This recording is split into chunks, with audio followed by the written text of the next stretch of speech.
course, Barbino. Zeke Black is in the building. This is a quick one. I'm gonna drop the continuation of Uncle Murder's testimony for Rod Diggs later on tonight, probably around 12 to 1 o'clock in the morning. Hold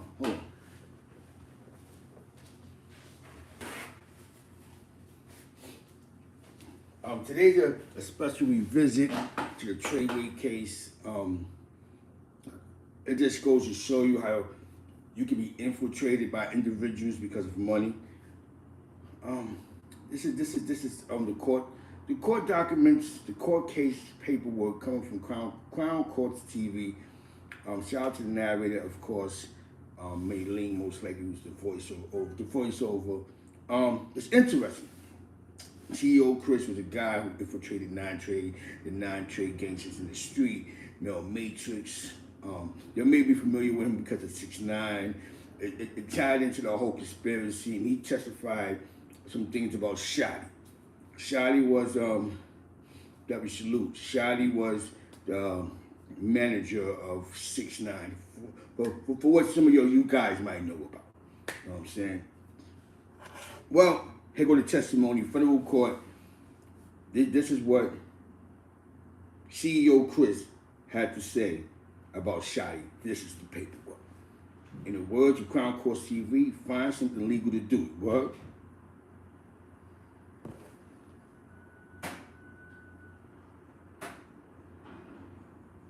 If you haven't received your financial...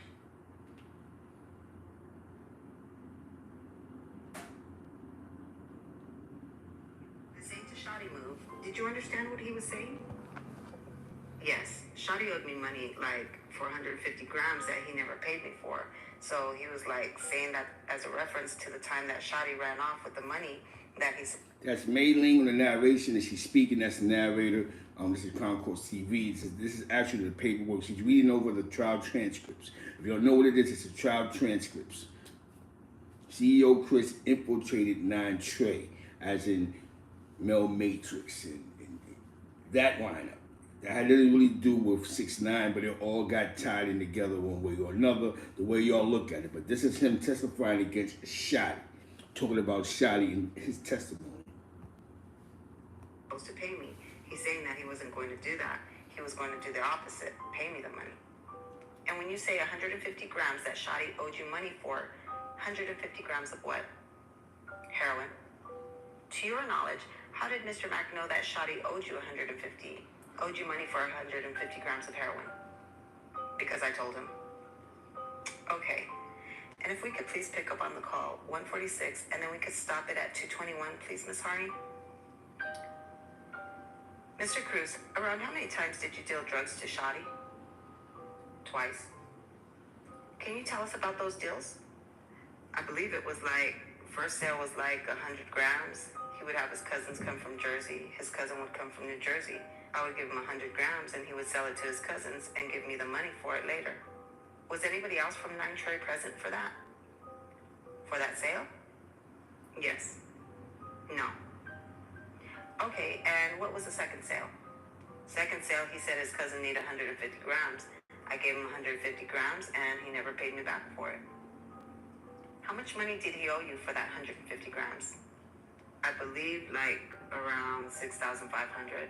Was anybody present for that sale where you gave him drugs and didn't get the money back? No. Was it usual or unusual for you to talk to other 9Trey members about dealings you had with different 9Trey members? Objection. Overruled. No. No what? I spoke about multiple drug deals. Did you inform Mr. Mack about people that you sold drugs to within 9Trey?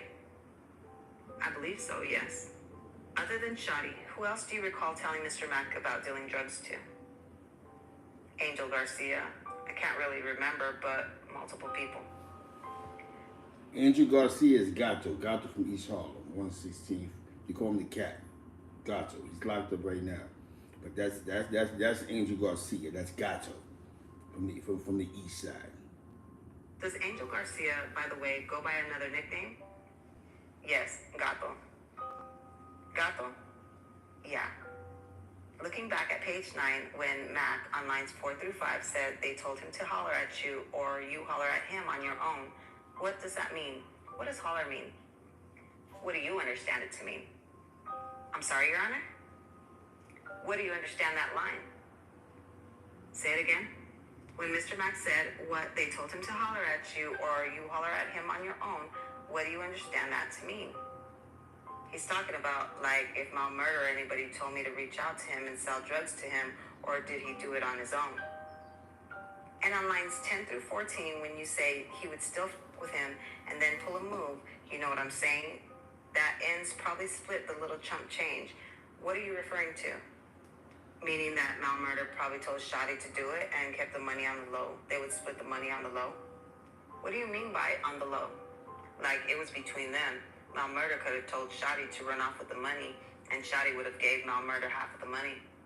Okay, in addition to this call, are there other calls where you discuss this debt from Shotti with Mr. Mack? I believe so, yes. Ms. Harney, if you can please pull up what's in evidence as Government Exhibit 304A. And if the court can have the jury, please pull up the corresponding transcript, which is 304T. And if we can play the first 2 minutes and 15 seconds of that call, which will take us from the beginning of the call to page 4, line 11. Go ahead. And this is, for the record, a call from July 21, 2016. Your Honor, may I just confer briefly with my colleagues? Go ahead. Mr. Cruz, without replaying the actual calls, what I'd like to do is just direct your attention to various portions of the transcript. And if we could just start with page 2. This is where it says 304A on the top. First of all, on line 2, where you say, I was just telling Roe, what is that a reference to? Roe murder. And on line 8, when you say, now I'm talking about Shotti, and then on line 16, where Mr. Mack said, you did the little runaway move too, can you please tell the jury what you understood that to be about? That Shotti did the runaway move, like take something and not pay you. What something is being referenced here from your understanding? Heroin. How much? 150 grams. If we can turn to page 3, line 5, where Mr. Mack says it was small or it was a lot, and you say in response, actually, the further response, what did you understand that question to mean? He was asking, like, was it a big amount of money or a small amount of money? And you, in response, say, to me, everything's small? Yes. And when you go on to say, to me, it's like, no, 6,700, what is that in reference to? To the 150 grams? Okay, and when Mr. Mack asks you on line 12, oh, you did straight baby or the other, can you tell the jury what you understood that question to be? Straight baby, well, baby means money, like I said earlier. So he said, did you do straight baby? So that means straight baby, or the other would be heroin. And when you say, nah, $150, so. Mac, that's nuke. That's the conversation that he's telling them that he was having with Nuke about Shotti. You know, they all non-trade, but they had like it was politics. For those that know, we can get into all the politics that was going on way before the Treyway case between certain individuals. But that's their situation. Shout out to the Billies. You know what I'm saying? Billy get him 9 shots. You heard? 9 shots. Oh yeah. What do you mean when you're saying $150? 150 grams of heroin. And when Mr. Mack says regular, what did you understand that to mean? He's just saying like, yeah, okay. Okay, and then when you on lines 24 to 5 say, whenever you're ready, I'm ready, that's it. What is that in reference to? Say it again, which line is it? If you need to orient yourself by reading a few lines before that, please do so. But I'd like to know is what you mean on lines 24 to 25 when you say, whenever you're ready, I'm ready, that's it. Like, whenever he's ready, I'm ready, as far as like, whenever he's ready to make the sale, I'm ready. And when Mr. Mack responds at the top of page 4 saying, yeah, I don't need like ends hollering me, you know what I'm saying? That's why I do my own thing, D. What did you understand him to mean? He doesn't want people reaching out to me like to take his drug connect. Drug connector is somebody that supplies you with drugs. He wouldn't want somebody else to come in and cut him out the picture.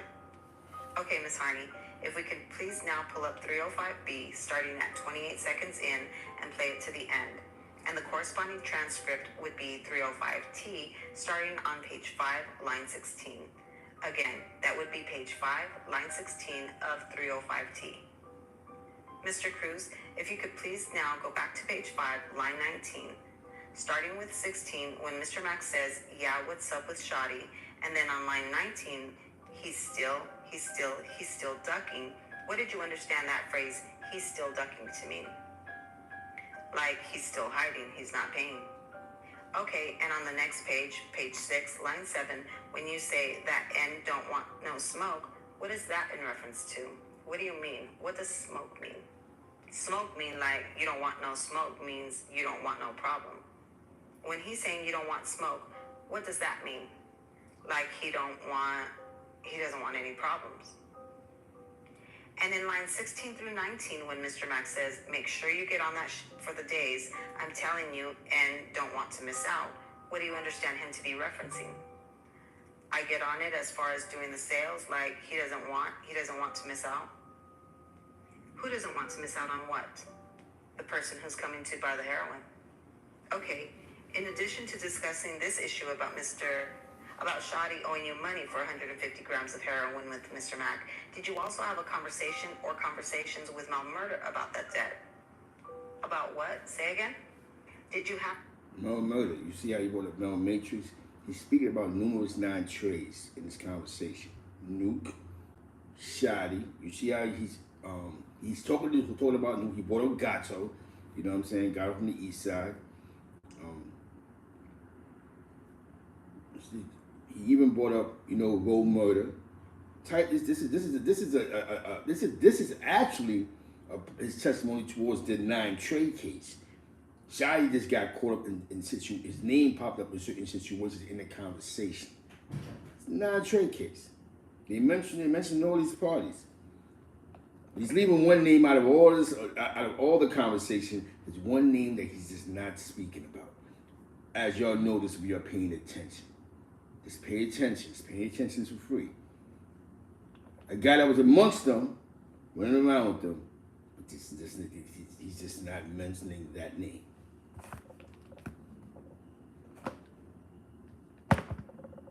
Have conversations with Mel Murder about the debt that Shotti owed you for those drugs?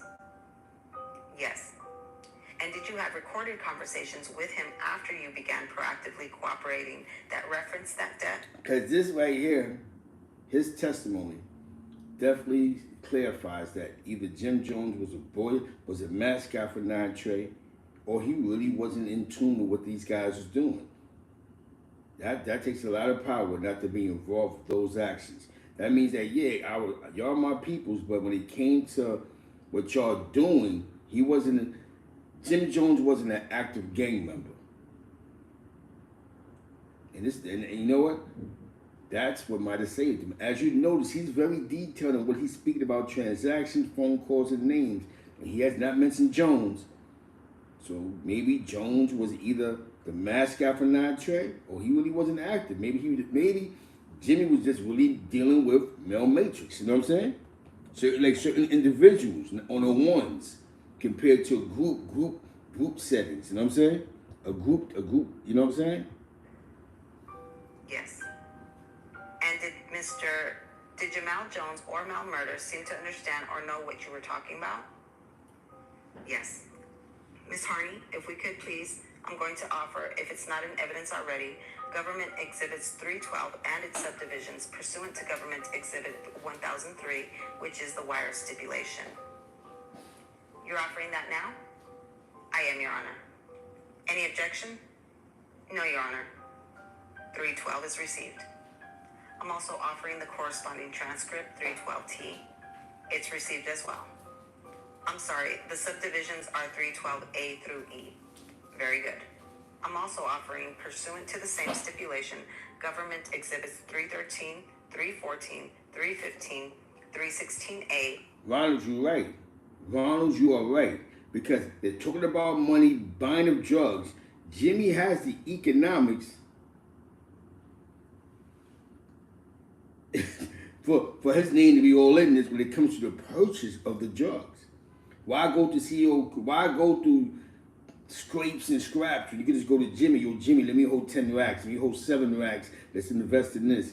Jimmy's not an investing party in none of this illegal activity. We hear the names popping up, and a lot of the names got status. Just to let you know that a lot of names got status allegedly. You know what I'm saying? And B and 317 and the corresponding transcripts. Any objections to any of those? No, Your Honor. No, Your Honor. All right, all are received. Now, Ms. Harney, when you're able, if you could please just pull up Government Exhibit 312D, and if the court and Mr. Cruz and the jury can please pull up the corresponding document, which is in evidence as 312T, it's page 6, is the corresponding transcript. Mr. Cruz, during the first part of the call, who is the person who is doing most of the talking on the call? Mel Murda. And when Mel Murda says he want a problem with Shotti, and that's just the bottom line, he want to expose Shotti to me, he want to show me Shotti ain't who I think he is, that portion of the call, who do you understand Mel Murda to be referring to? To Harv. Harv? Yes. And was that, who is Harv again? Anthony Allison. And do you recall the context of conversation, meaning what Mel Murda was referencing when he said that Harv wanted to expose Shotti to him? No, I don't remember. Okay. When Mel Murda goes on and says, but I said that's the same YB was about to do, who is YB? Me. And when Mel Murda said, I told Harv when the first started, I said YB is about to do the same I think that Shotti's just the type of end that think he'd blow his gun or keep the hammer on him. What do you understand Mr. Jones to be saying? That Shotti thinks who he is because he keeps a gun on him and he'll shoot his gun? And when you said with the 6,700, and Mel Murda then responded, 6,700, what was that in reference to? The money that Shotti owed. Okay, and when Mel Murda says, I remember one day in the car you told me, what did you understand him to be saying? What did you tell him in the car one day? That I would have people chase him around Brooklyn. People chase who around Brooklyn? Shotti. I'm sorry, and what did you say about chasing him around Brooklyn? I could have other people chase Shotti around Brooklyn. I'm sorry, did you say you had other people chase him around Brooklyn? No. Or you could have. I could have. When you say chasing around Brooklyn, explain what that means to the members of the jury. Means I could have people shooting at him, like chasing him. And you could have people chasing or shooting at whom? Shotti. Okay, and what was that in reference to? Because he ran away with money that he owed me? And did you, in fact, have people chase after or shoot at Shotti because he owed you money? No. Okay, now you said earlier, while we're on the subject of Shotti, Mr. Cruz, that you had 2 dealings with him involving narcotics, and the second one he went off with your money. Is that correct? Yes. And I believe you testified earlier that those deals were purportedly for the benefit of Shotti's cousins. Is that correct? Yes. Did your dealings with Shotti's cousin continue after this financial dispute with Shotti? Yes. Can you explain how that worked moving forward? So after that, Mel Murda said that he had reached out to Shotti's cousin himself and that he would cut Shotti out the picture and we could continue selling the same drugs to Shotti's cousins. And did that happen? Yes. Around how many times? Over 10 times. Around how much? What were you selling to Shotti's cousins through Mel Murda? Heroin. And what quantity? But it was really heroin and fentanyl. I'm sorry I cut you off. Say that again, sir. Heroin, but it was really heroin and fentanyl mixed together. And in what quantities were you having deliveries of heroin that had fentanyl in it to Shotti's cousins? Like 100 to 500? 100 to 500 what? Grams.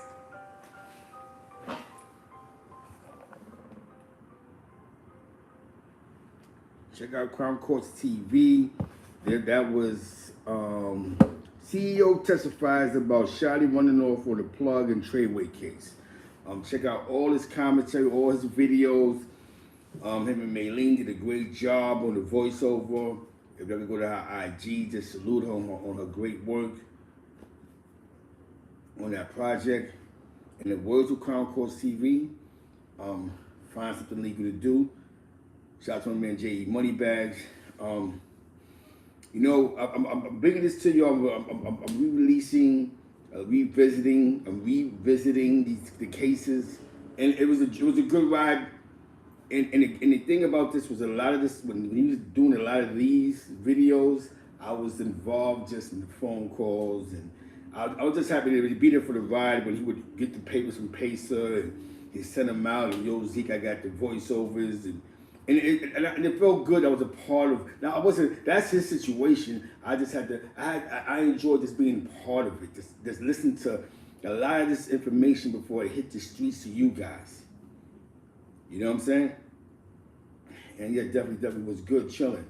And to see when it took off was even greater because, like I told you, I was there for when he was ordering the paperwork and just yo, I gotta get somebody to do the voices and I'm just listening and yo, you're hearing the content. Yo Zeke, guess what I got? Boom, yo Zeke, what you think? Boom, yo Zeke, check this out. Listen to this. You know what I'm saying? Yo, this is crazy.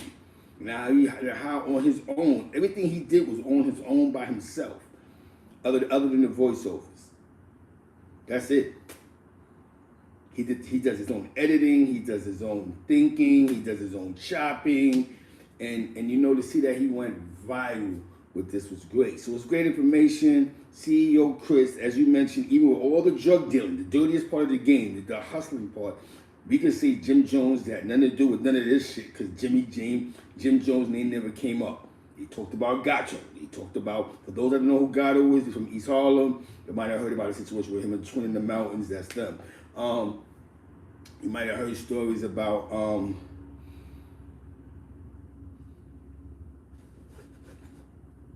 you may have heard, you know what I'm saying? You heard Nuke, you know, the 9-Tray, the Billy, you know what I'm saying? Matrix, you know what I'm saying? So these names that he's speaking upon in this in this testimony, these are high-figure street 9-Trays. These are the not allegedly. I know I gotta put allegedly because some of them probably fighting for their freedom on some type of appeal. So I gotta say allegedly. These were the who's of the Billies. This is CEO Chris. CEO Chris case is separate from 6ix9ine case. Shotti just happened to name to be involved with both of them because remember at the end of the day, Shotti was 9-Tray. He's in that circle with trust. So with that being said, the thumbnail picture is my man E Murders, you know, you know what I'm saying, Emu, and that's Shotti. You know what I'm saying? That's my man Shotti. That's my man. That's his man Shotti. That's before Shotti got, you know, he actually got caught up. That's the bros. Shout out to Wise Brim out there. Shout out to Trey Scar. You know, Black Digger, the Lock and Orange Crew Chopper. Shout out my man J. Cool, Pipe Dogs, Dirt. Y'all know life. The squad up. Cab Driver Larry, the Billy. You know what I'm saying? You know, he was out there, you know, Lock and Orange, Silver Slipper. You know what I'm saying? Slipper, the bully. You know what I mean? This is just good testimony. And it chases back to a lot of us in our traits when we first was running around, screaming some type of old 31 one time in life, one time in our life, you know what I'm saying? So for most of us, with that being said, I gotta get ready to do my due diligence and go and do the things I gotta do. I appreciate y'all that's coming for the commentary. I got some more coming. I gotta drop the rest of the Uncle Murder. I'm gonna drop some more of this Treyway. I also got the situation where Freeway Ricky paid a couple of $1 million. So it's going. But check out Crown Courts TV for all the content. Leave a comment. Yo, I came through today. Yo, it's crazy. Just revisit that information, man. You know, so we're just revisiting the information. That being said, peace, salute, be at peace. I love you, Southern Belle. That's wifey. You know what I'm saying? St. Louis, West Side St. Louis. Shout out to Spanish Harlem, East Harlem, 99 for Lex, to Wagner, but definitely 99 for Lex, Lexington Houses, Two Desperados, Down the Hill, Washington Projects, George Washington Projects. We all the same. Send a deck. Union Center, my man Wiggs, my man Ed Medina from Wash, my man Troller from Wash, rest in peace Razo from Wash, Ali Uno from Wash, my Park Ave crew on 97, 98, Josie and all of them. That being said, man, Hill Ho crew, yeah.